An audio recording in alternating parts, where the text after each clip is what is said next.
নমস্কার বন্ধুরা, আজকে আমি শিং মাছ রান্না করব। তার জন্য কি কি উপকরণ লাগছে দেখুন।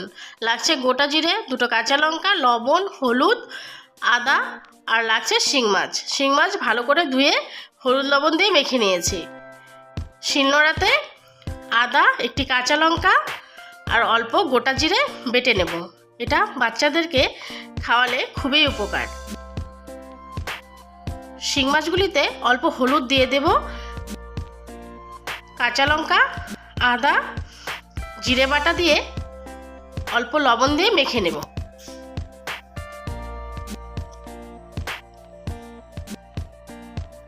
কড়াই গরম হয়ে গেছে, এখন সর্ষের তেল অল্প দিয়ে দেব, কেননা এটা বাচ্চা খাবে। ফোড়নের জন্য গোটা জিরে দিয়ে দেব।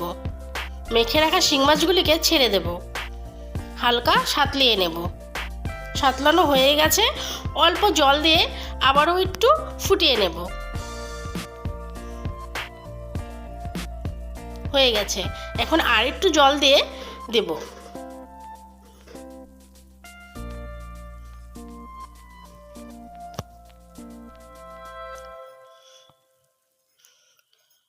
হয়ে গেছে, নামিয়ে নেব। রেডি আমার শিং মাছের ঝোল। বন্ধুরা, আমার ভিডিও যদি ভালো লেগে থাকে like, comment, share, subscribe, follow করে দিয়েন।